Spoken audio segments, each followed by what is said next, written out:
This is Hot Mike. Hot Mike. On the networks of WDAY. Here's Dom Izzo. It's that time. An author. Offensive production, number 1. Number 2. I forgot. Golfer. It'd be like going on a 3-person best shot, and we were saying, Kolpack, you got to make a 25-footer every time. You wouldn't putt first. I'd have Tim putt first. And one heck of a TV personality. This game is for the Cooper Cup. It's the Forum's Jeff Kolpack. 4! I should have yelled 2. All right, here he is, folks. Our guy, Jeff Kolpack, joins us each and every Monday at 10 o'clock. His appearances are brought to us by Northwestern Mutual. Jeffy, good morning. How's it going? Got a serious bone to pick with you. Yeah, let it rip. Lehigh, number 4. Yeah, I didn't feel great about it either. Okay, look at this. The schedule's daunting. Duquesne, Bucknell, Yeah, the Bison Penn, of Bucknell. Yale, Columbia, Yeah. Fordham. Yeah. Ooh, Hey. a huge win over Georgetown last weekend. Who would you, tell me who you put there, and I'll gladly do it. I threw Tarleton, they got an FBS win, so they have one loss. But they lost. You got to punish it. Yeah, you went from 2 to 4. No, That's they were not 2 in my poll, though. or 3. They were not 3 in my poll. Okay, Tarleton then was 4. 4 in my poll. Then leave them at 4. No, they went to 5. You lose Lehigh? a game. I don't feel great about it either, but I don't know who else to put there. Apparently, I was more harsh than the rest of the pollsters on the Jackrabbits. Where did you say SDSU? I have the Jacks 13th. You don't lose to Indiana State at home by double digits. It wasn't like Indiana State kicked the game-winning field goal, you know? So you're trying to take my Lehigh criticism and usurp it into the Jacks. I'll just tell you, I don't want to put Monmouth there. I didn't know who to put. Honestly, I didn't feel great about it. I told you, Tarleton. I dropped Tarleton. If you lose, you can't stay the same. That's in how I do my poll. That's just me. Common sense, though. Again, we'll see what the playoff rankings come out on Wednesday of what this That is will going to be be like, interesting. right? Of who they're going to Because the first time they really took strength of schedule into account in a major way, so I would expect that would be the same. Because they had the Cats over the Grizz in that last one, which is not the case in what the polls look like. And they right shouldn't now. take into account what happened last week so much as the whole body of work to date. And there's no way Lehigh will be number 4 in their rankings. I would not think so, but I would imagine it's Tarleton. But it's among that 4 between North Dakota State, the Montanas, and Tarleton are the top 4. But we have one of these weekends every 3 or 4 years, that's true. Right? And that was it. And I know you were following the USD UND game pretty closely, and I was checking the score, and then I happened to, I wasn't really following what was going on in Brookings because I didn't think I had to. And then it got brought to my attention in the third quarter of what was going on. I'm like, what? And that was just the tip of the iceberg. You mentioned Tarleton got beat. UC Davis got beat. I mean, it was just a cluster, of what went down on Saturday. Well, and I thought I started checking on the South Dakota State game. Yeah. What is going on here? I mean, Indiana State isn't horrible. I mean, they're not Murray State horrible. They're not like 2013 Indiana State bad. No, I mean, they gave South Dakota a game. Yep. And frankly should have won that game. So, yeah, they're not historically horrible. But you still have to show up and play. And obviously, without Chase Mason, the backup quarterback, it's a problem now. Yeah, right. It's not. I mean, they had some yards, but you got to make stuff count, and that didn't happen. And as we saw in the Bison game, and in the UND game, special teams was a huge deal. They got an opening kickoff return for a touchdown. Yeah. I mean, SDSU tried a fake punt that worked, and then they fumbled it just like that. The Jacks got some. Now, this game, I didn't have this game coming up on my radar. Knowing USD is probably out of it. Now, this game in Vermilion on Saturday, we're talking about the game in Grand Forks, how big it's going to be. That one in Vermilion is I never saw large. this 2 weeks ago, did we? No. USD was not going to be trending that way. Now they are on the doorstep of doing something. If they win this game, remember, the Coyotes play 12 straight weeks. Their bye is the last game of the season. So they have this game with the Jacks, and then they end the season in Carbondale. I mean, they could play themselves right into the tournament. I had them out. They could be 8-4 and in. So I caught the end of your thing with Sam, and 6 teams in the Missouri Valley. You failed to mention that the problem is now there are, 3 teams with 3 or fewer losses left in the Big Sky. Yeah. And out of the 14 in the CAA, there's only 3 with 3 or fewer losses. So that's the issue right now.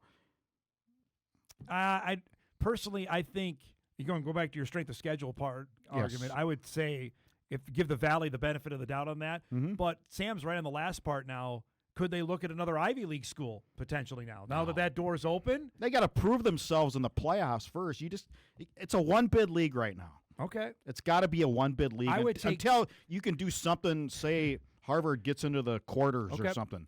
In my opinion, I would take 2 out of the Ivy before I take 2 out of the Ohio Valley. Well, That's just I guess. I don't know. You know what I mean? I don't even know the quality of the Ivy. I mean, I think they're okay. I think Harvard is really good. I think Dartmouth's pretty good. After that, there's probably But they don't play a particularly great strength of schedule ever. You're right. You're right on that. Should we start? We got emails first. Do you want to get into your 3 stars? You tell me where you want to go first. Let's go emails. All right. Now, as long as we're combative here, let's keep it going. Combative. This is from a Youngstown fan. Dom, made the trip with YSU up to Fargo this past weekend. I enjoyed my time in Fargo, had positive interactions with all the fans. The atmosphere was great. I was proud of how Youngstown fought for 4 full quarters. They could have easily folded after the second quarter interception or kickoff fumble by Flash Wilson, but they kept fighting. Nonetheless, you can't turn the ball over 3 times and give up a kickoff return for a touchdown and expect to win many games, especially against number 1 team in the country. Hope Youngstown takes care of business these next few weeks because they're playing really at a high level and can make some noise. But the Bison remain the team. And their quarterback is high level. Oh, man. Brungard was fun, man. Gosh. He was fun to watch.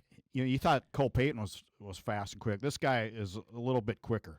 I mean, you give him a lane, and Gonzo. You take an inch, he'll go for a mile. Is basically the deal on it. So here's the thing. Now Youngstown has 4 losses, so they gotta win out here. Their last, you got to 3. get to 8. You got to get to 8. I think 7 and 5, you're going to be sweating it out. But honestly, that stretch, Jeff, where they have the kickoff, the interception, Bison scored a touchdown. The following the kickoff fumble, Bison scored. That, I thought, all right, the Bison are going to lay it on here, and they're going to go away. That didn't happen in the game. I think pretty well-coached team. I think Doug Phillips he's a good guy. He's a good coach. Their offensive line was better than I thought. Their O-line was they have pretty good. 101 combined starts, the O-line, it's not like they're rookies. No, they were pretty good. They held up pretty well. The Bison couldn't get to Brungard. No matter what you say on his ability to get out of the pocket, I didn't really feel the Bison had a ton of pressure in that game on Saturday. Yeah, not like in the past with other quarterbacks. Not like the pressure they put on South Dakota State, certainly. Good morning, Dom and Jeff. The Bison D hasn't looked great against more than a few Valley teams now, always chasing guys and never attacking. I don't think they realize they might be down 21-0 in Grand Forks in the blink of an eye. Just wondering what you and Jeff think. Well, I don't think that's going to happen. I don't think so either. They also came in, by the way, number 1 in scoring defense in the FCS. Bison D's been pretty good. I guess I disagree with that email. I would tell you that, again, they forced 3 more turnovers. You want to look at that turnover ratio. You're not going to shut everybody out. No. And you got to give your tip of the cap to Youngstown. I know Bison fans were freaking out Brungard's about it. good. Yeah. Oh, God, he's good. Because now of the quarterbacks that we've seen this year, I would have, because obviously Mason didn't play. And there's been some good ones, by the way. Right, that's what I'm saying. Brungard I'd have first. DJ Williams. I would probably DJ second. Rittenhouse third. I would probably go in he was much better than last year. Because he was better than what I saw last year. And then Bowen fourth. I would have lost that bet if you told me that. Well, and Jax Leatherwood from Southeast Missouri State is a top 10 quarterback in passing in the FCS. Yep, I would agree all on 6 that foot, one. 11 of them or whatever he is. 7'2". He's 6'8" is how tall he was. Dom and Jeff, that kickoff return from Jackson Williams, best ever I've seen. Remind me of Bruce Anderson. 4 tackles on the sideline. Remember Bruce Anderson got spun around on the Northern Iowa return? It kind of reminded me of that. That was 2015. Then he tracks the kicker, plus your call asking Kyle how did that happen with not knowing was great. Yeah, that was, just a wild Broke 5 tackles. 5. And the best part about it, in the post game, he said he didn't know how it happened either. Yeah, he got spun around. Next thing you know, he's just doing what he does. Here's one last email, then we'll get to your 3 stars. Simple question is this. In the Bison game, if you check, I believe this happened shortly before Youngstown scored the field goal, up 3-0. Their quarterback was called for an intentional grounding. On this play, the quarterback passed backwards. I thought it was a fumble. Technically a lateral, yeah. So Kyle and I were talking about this, and the ball, of course, hit the ground and was recovered by a Bison player. I thought it was clearly a lateral. This was called an intentional grounding, but shouldn't this have been called a fumble with the Bison recovering the ball? If nothing else, couldn't the penalty for the intentional grounding have been declined with the Bison recovering the fumble? I don't think you can do that. Wouldn't it have to be a forward pass to be called intentional grounding? Yes. By being in a backwards pass, it would have been called a fumble right away with the Bison recovering. Makes sense. It does to me. Because Kyle and I were talking about that. Obviously, you thought that as well when you saw it live. Yeah, I thought it was clearly backward. Yeah. And then that was a threat to go the other way. And they didn't look at that one, as far as I No. can tell. I have to ask Stace on that. I don't believe they did in the replay booth on that. But as it ended up turning out, it ended up being not that big of a deal. They did end up reviewing a play that we'll get to in a second. So, all right, Jeffrey, let's do your 3 stars. We'll start with the man of the hour, Jackson Williams. Second time he's returned a kickoff for a touchdown, and both of them have been momentum changers. Yeah, Jackson Williams, and you're waiting for him to break that one, and he did it at a pretty opportune time here. Like right now, he's in jail. Look Yeah. at him. He's in jail. All of a sudden, whoop, ran that guy over. That was the kicker. Yeah, And then he was gone. you should get something, some sort of cookie for running the kicker over. Well, they hand out candy bars for big performances, I'm told the coaching staff does, so that's probably going to get one because I believe, did Polisic not say, I didn't hear this live, they blocked nobody? Is that what he said in the post-game press conference? I mean, you're right. He's dead to rights there, and then he got out of it. Yeah, I don't know if you saw Doug Phillips, but reminded me of Bo Pelini when who returned it? At Youngstown, it was Kobe Johnson. Yeah. Oh, yes. Yeah. Yes. When Kobe Johnson right. returned it, God, I and forgot the year. Kobe Yes. went right by Bo Bo, Pelini, and yeah. Bo didn't even look at him. He just put his Yeah. head down. Yeah. I mean, that was obviously – now Youngstown had just scored again, made it 21-17 after the Bison had that 2-touchdown flurry of special teams, and then that happens. It was just an absolute huge play. Second star, Barica, 3 touchdowns. I thought he was solid and continues to be solid, dependable. NDSU and you talk to NDSU fans, they haven't fumbled yet this year. No. And it's like, why'd you bring that up? Because now they're going to fumble twice. Well, they haven't fumbled this haven't. season. He's got 15 touchdowns now. That's his second 3-touchdown game of the season. I mean, he's closing in on one of the all-time great years for running back. Yeah, in and Bison scoring from history. the 1 isn't as easy as it looks. I mean, we've seen several stops this year, and you saw it in the NFL yesterday. There were several stops from the 1-yard line. Not as easy as it looks. Stace got back to us here. Replay told us there was no competitive advantage for either call. I don't know. No if competitive I advantage. don't know on that either, Okay. but that was the explanation. Thanks, Stace, on that. Back to Barica, though. We talked about him. That was a great little cutback. That Yep. was really, really good. About him being the guy, and I think DJ Scott has been really good. I think better than maybe Bison fans give him credit for. Barica's ability to do that and get loose. I know he hasn't had the big one, the 75-yarder, but his ability to make cuts like that, I think, has been really impressive. And my third star, Anthony Shadimi Alfaro, the twin brother to Jackson Williams there, as you can see. I just saw that, too. It's all right. Eric's got about 80 it's been graphics been a to long make, weekend. yes, to make today. Anthony, making the play This at is the a end. huge play. Because I thought Youngstown they easily could have gone the distance and tied that game. Yes. Because they were that explosive, and they had enough time, too. And they that had was the first they had play. their timeouts. Yep. And that was the first play, forced the fumble. I think they had 1 timeout. They had one, I believe. Yep. You're right. Yep. But just to force a fumble and end the game, I thought that was a huge play by Anthony. And here's the thing to me, Youngstown, I don't know if they dilly-dallied. They didn't get up to the line of scrimmage probably as fast as they needed to be because once they get the ball snapped, Jeff, they can't look at it again. And that little split second that they didn't get up to the ball and snap I guess I didn't notice that. was enough for the replay officials to call down and say, hey, we're going to look at this. And the one angle we had from the end zone camera was the best one we had to clearly tell that was I wonder if that NDSU a was fumble. prepared to call timeout.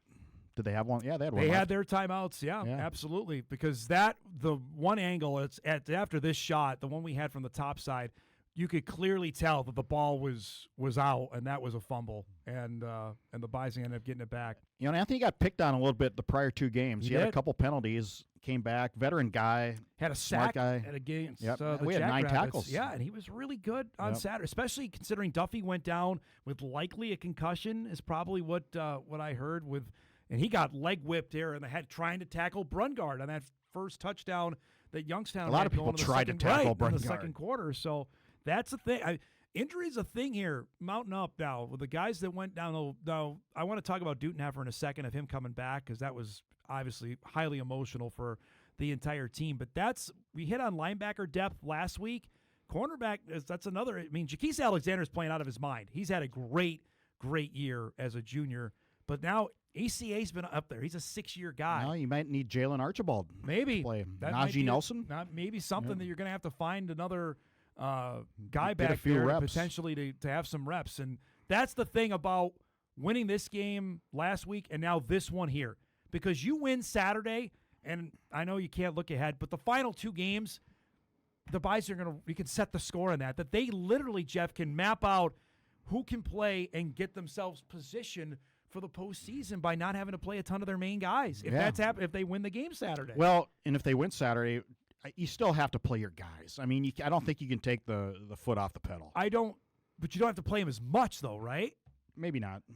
I mean, certainly in St. Thomas, I don't think you have to do that. I mean, Northern Iowa is not any great shakes either. That's what happened because the byproduct of the Bison winning and everybody else losing has now opened this door. They can wrap the conference up on Saturday by 4 o'clock with 2 weeks to go. Yeah. 2013 didn't even do that. That's how crazy this has played out.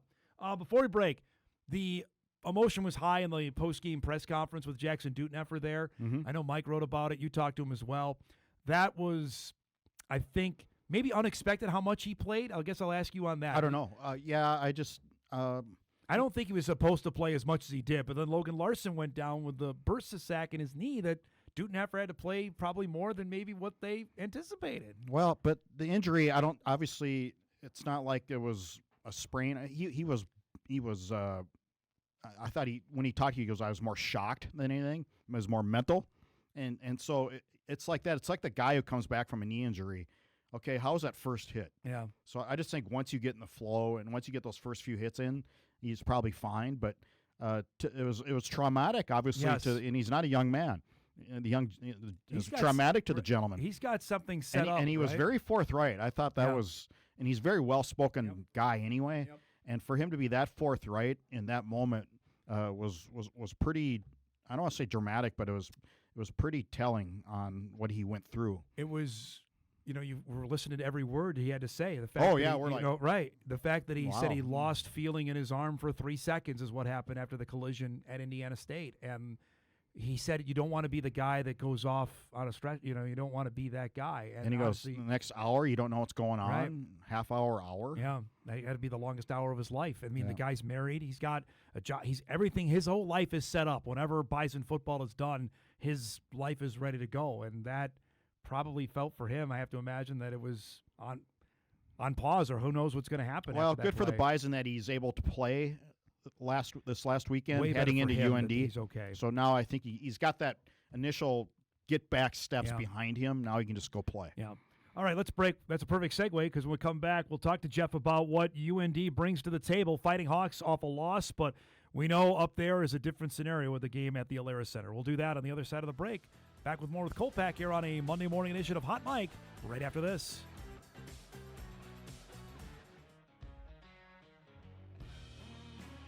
Welcome back, everybody. What in the name is going on with YouTube TV? And because that's my provider. Yeah. And now I can't get ESPN. I can't. It's a Disney thing. It is. Disney and YouTube are in the same boat that Disney and DirecTV were in last year. It's just you name it. It comes about. What rankles me is, I got ESPN Plus, but Right. I can't get. I'm a subscriber to ESPN Plus. But you go through YouTube TV as your TV And I can't- provider. yeah. That's the hang up. Seems there. rather wrong, does it not? It's way of the world, my man. Unfortunately, Oh. every company has gone through it. I'm a little surprised, actually, it went through football. I really thought they would have had something done prior to Saturday morning, but DirecTV and Disney went through it. 2 weeks last And that was year. a while, right? It was 2 weeks they were without college football, and they had NFL games And too. I'm talking about watching the Bison in Oregon State tonight. It's on ESPN Plus. Correct. It might not be a no-go for you there. I got one more email I want to get to because this guy Okay. sent it at 1 o'clock in the morning. So the dedication here, we got to read it on the air. Hey, Dom and Jeff, first off, I like you put my name first. What did you think of the Bison defense on Saturday? I'll say this. Great quarterback for Youngstown. No containment on the D-line. Even with a spy, it was poorly done in my opinion. D-line also looked a bit blah. No urgency until the fourth quarter. Offense didn't look the best either. Granted, give it to Youngstown with the cover options. Give me your thoughts, Jeff and Dom, on the Yeah, overall well, performance. the top-ranked scoring defense is kind of you can't play great every game. It's not going to happen. You're going to have one of these games. I thought maybe it would have came last week, but you're going to have one of these games where it just doesn't go. I mean, and they still won. I mean, and they forced 3 turnovers in the game. I think defensively they made the plays when they absolutely had to. Brungard's really good. I'm not trying to make excuses for him because I think Polisic admitted in the postgame they missed a lot of tackles. They did. That has Yep. not something we have not seen with a Polisic coach team. Missed tackles hasn't been a thing since probably Colorado early of last year. And then pretty hard to mimic a guy like that in practice during the week, during scout. I think Preston Brown probably did his best, but he's not. He's probably he's not pretty bad. close. He's pretty darn good, but he's not Brungard yet. Brungard's in his 4th year starting at Youngstown State. They're going to be a handful. Where if they make it, keep an eye on where they're at in the bracket because they could win a couple games. They could make a little mini run there. All right, so with what went down Saturday, did that take a little of the air, the gusto out of this week's game with UND's loss to South Dakota? Oh, yeah, as on Monday maybe, but as the week goes on, I don't think so. I think the hype will start here. It's not like the Division II days. We get that. I think South Dakota State now is the number one rival. I guess we'll ask you, let me rephrase in terms of the playoff and what the impact. With UND losing, I think it did take a bit of a hit there. Absolutely. You would have 2 unbeaten teams in the league going head-to-head. Yeah.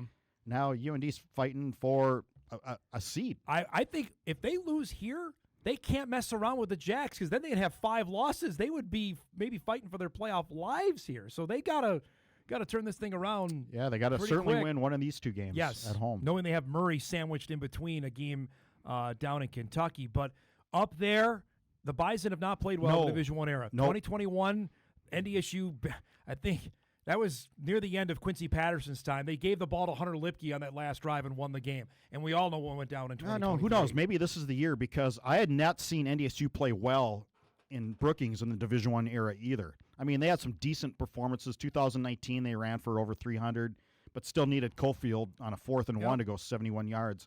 So, but by and large, I've never seen them play, and a lot of it has to do with South Dakota State, obviously. Really good defenses in this decade, but I never seen them play like that down there. Yeah, how they did a couple weeks ago. And boy, the Quincy Patterson days, remember though? I mean, that was 21, right? Where it was not pretty. Oh, it was brutal. Only made worse by how 23 went with opening kickoff. Did not show up. They did not show up. They gave up 50 points. They lost 49-24 that day. I mean, and I've been covering for 20 years. That was the worst I've seen a Bison football team look.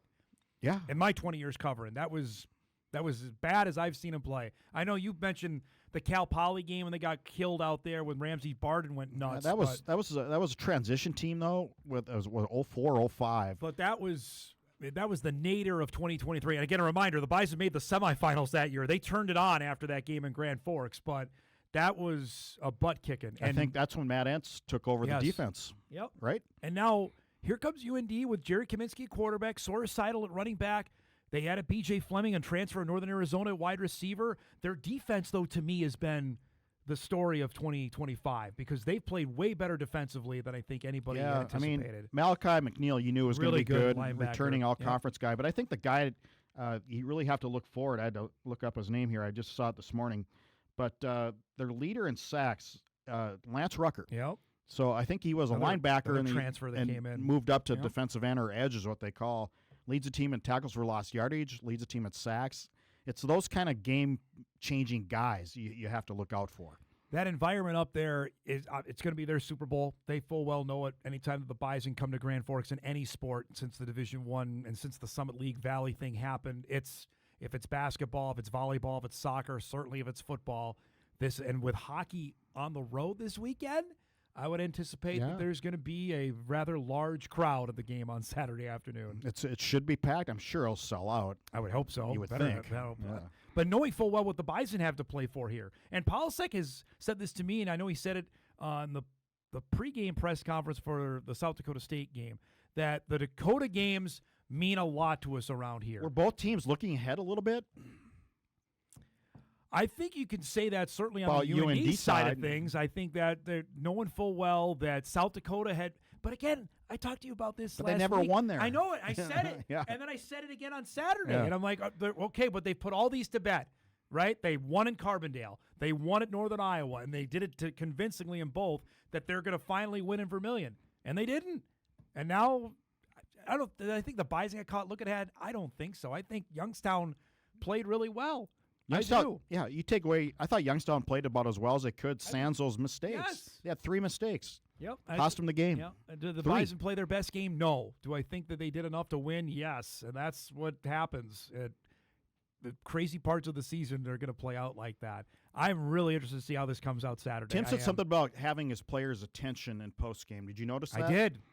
I did. And I think the reference there was enough that went wrong where Correctamundo. But I think he said we always have their attention, but maybe now you have more than attention. Certainly. Is that what I would take that, and I think also for a lot of the players. Tim, I know you're listening. I'm Can you sure, email what you meant by I'm sure that? we'll get a text or a call soon. For the guys that were on the field up there in 2023, this is personal, I think, for this game on There's Saturday. certainly enough to get your attention there. Right? Certainly enough. Knowing full well how they celebrated at the end of the game, and you knew that was going to happen. UND hadn't beaten the Bison in the Division I era. What'd they do? They stormed the field. Oh. You know, I mean, they knew that was going to happen. Goalposts end up in the Red River? They did that, not to that extent. But I was just going to go back real quick before we go to break here. For the time you've covered the Bison playing up in Grand Forks here, just Since going 95. Back, just going back for the games up there to stoke your memory, because obviously they hadn't played up there prior to 2003. That was the last time. It was an overtime game. They lost 28-21. 2001. Refresh my memory here. 2001 lost 19-7. Yep. Anything stand out of that game? No. 1999 lost 13-10. 1997, that was probably the last time Kolpack was a 31-10 Bison win in 1997. That was Kevin Feeney and Reggie Scott got hot. That was 97. That was the last time that the Bison I remember the last played game really well. They lost before the Division I era. They couldn't throw the ball in the ocean. The Bison. I don't know what the stats were, but the passing tack was just So that game in Fargo was 12-6 in 2002. no up there. Oh, up there, 19-7. Yeah, that's too bad. Yeah, they couldn't throw Two the bad games in a row. and there's a couple bad interceptions where we're like, just throw it in the stands. I remember that. And then 95 is, I know everybody remembers that, it's 30 years ago now, but that was, they lost the game in the end of the regular season, and then the Bison went up there and won convincingly in the postseason. Was 41-10. Yep, that was a Feeney, Reggie Scott. So I think Rocky did something with, if I remember right, he attacked it different with a veer, like did some offset stuff, something like that. So made a huge adjustment from the regular, because the UND was the 3-4. They had a middle guard who was just destructive. Callahan. Mark Callahan was just destructive. It's safe to say then the Bison haven't played well in Grand Forks in 28 years. 1997 was the last time they had a Probably not. impressive game. Because again, that game. Thanks for writing my column this week. Well, I do what I can. But that 21 game, if you go back and watch it, I mean, the Bison did not play well in that game at all. And UND, remember, Bubba went for it on 4th and whatever at his own 28-yard line, remember? Yeah, it brought him to tears after the postgame. postgame. And the Bison still only got a field goal out of that. So, I mean, they still needed that drive to win that game. So that's, what do we say with Scotty Miller? You know, going to be a humdinger? Going to be anything else on the game on Saturday? Or Mike McFeely's favorite word, slobber knocker. You're going to be awesome. Great stuff as always, bud. We'll see you for our Biz and Video Blog coming up here in just a little bit. Jeff Kolpack joins us each and every Monday at 10 o'clock. His appearance is brought to us by Northwestern Mutual. Appreciate all the emails. They love talk. Hey, they want it. They want to hear from you, man. 1 a.m. There you go. Yeah, right? Dedication. They want to hear. I'm guessing somebody had a few beers after the Vikings game. Or they had YouTube TV. They couldn't watch ESPN. We'll break. We come back. We got our high school football recap coming up. We'll salute the best what we saw in a wild last couple days. It's coming up. We come back.